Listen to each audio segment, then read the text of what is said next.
Yeah, boys and any girls no asimbi omotaka se kama eye bitch. Na abria chema wontumi yede allegation eto chema wontumi so. Na yede chema wontumi ekọ iyoko no. Ensamo a abranti e fe ne se Shatawale etroye edefa chema wontumi ho no. Abusuafo na Eii Asem sem. Alright, abusuafo nyamisha bibi amedindi nogopo artist. Aha ye Ghana Nsem TV. Make sure say ube subscribe to the channel and never wadwin chere our comment section. Like and share video no my. Na obi so obi foforo so ehun bi na nyamisha bibi. Abusuafo Shatawale nsem no enwie na nsem no na chairman Wontumi and as a Wontumi TV any radio presenter bakube Blast Shatawale basa. Or see, Shatawale Kama do not need address to visit anybody. Now, and maybe I came on yet Chamawun to me. Who Shatawale Babonte Bekase? And they should allow the government to work because the government is working because not any one to but ene ye the code with aboa ye sit to 10,000 Ghana cedis, which is another 10 billion. Obviously, and yes, I'm getting one mayenko, then caught CDA. Presenter no, a catcher Shatawale. Na yeba, a bit was. Enyumtuni e friend say Shatawale. Ye say Yoko for a detain. Omoton sa friend no. Okoye no, omode no actually kukum. Entime ka say oguso ewo ho. Omo epe bill edi amano. Na boys and any girls no asimbi omotaka se kama eye bitch. Na abria chema wontumi yede allegation eto chema wontumi so. Na yede chema wontumi ekọ iyoko no. Ensamo a abranti e fe ne se Shatawale etroye edefa chema wontumi ho no. Abusuafo na Eii Asem sem.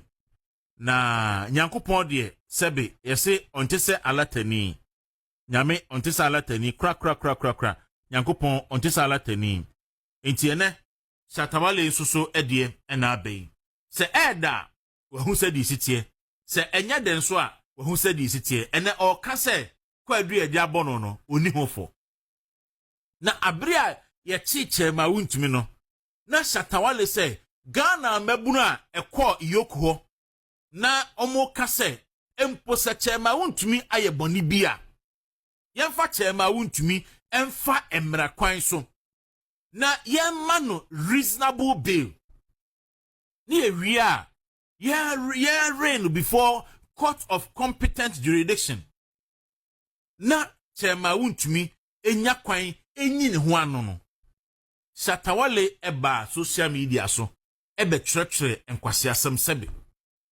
Today, wakakulem. Ono susu su se ka no ayese eyebo ho kro no. Ono su nim ho hwe. Na me se wahu. Aba penifo se aba ye de boat chi no. E de bebo ba. Enne ba na aka etuamu yi. Ba wakakulem. But abra na injustice no koso no. Se Shatawale wo kaseti ya.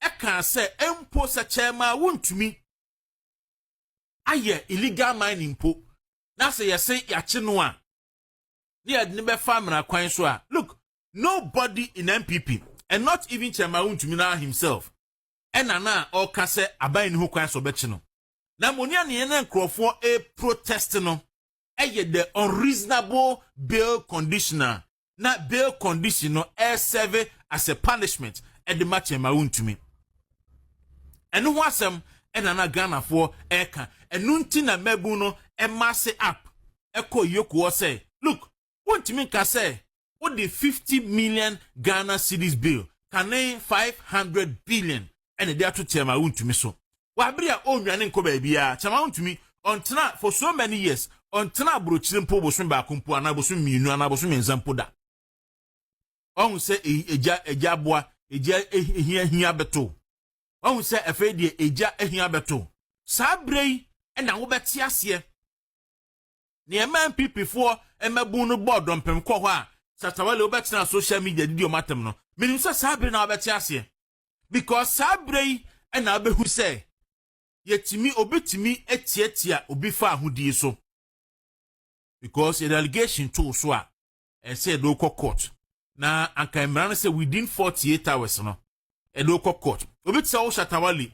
Wo nwane nko ba bia. Ghana ha ya na na wotie. Enti se anka police fo hia wa ana yoko fo hia wa.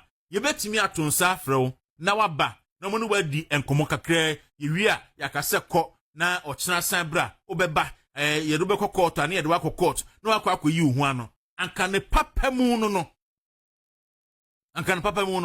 enso etu wuntumi no wosi ye mmɔ ne mimu duam na emabu kure kɔ hɔ eko demand sɛ yin chema wuntumi no omagimi ene ona wohyimu yi ya ye de enka sɛ yenkun ana yemfa wonhyim na mo ne be kan say you are enjoying the fruit of your labor and karma abantem dodo eti eno hasem wo ho anopai ye bedi ho enkomom the new patriotic party.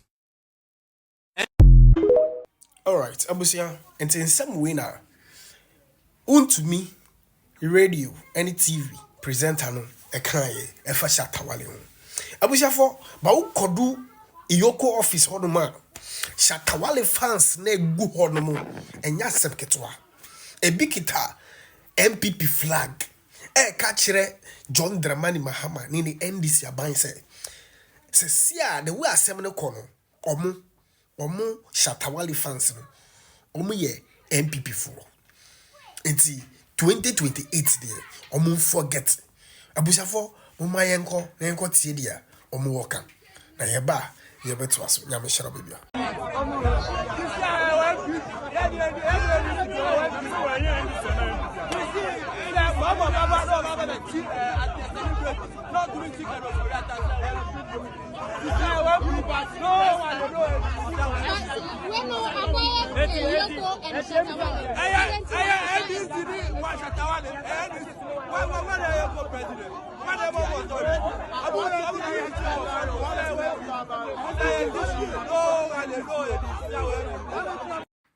Ebusafo asem no aye critical Shatta Wale nsensem we die sisi are I say home match what I say because obi anim say Shatta Wale ni NDC die omo ye eyi adafofo nti we die home match pa na ebo ebusafo me sound mu ko yoko office ho niama na cost wo hono no na mu agasa mehu with your own eyes and yes obi na see and yes me kasa ashe obi ano mayenko renko yankasa ne enko tie de omo woka eba ebeto aso send this no be more the amount no more about we are kitu more about who and this about free show amount who that catch us what you are to then away we are money laundering be artists are proud of $4 about players who are talk who be doing some money laundering when you are here better when you are and then no sadem doma when this work down when mama kept from safari no matter to the behind be cut down now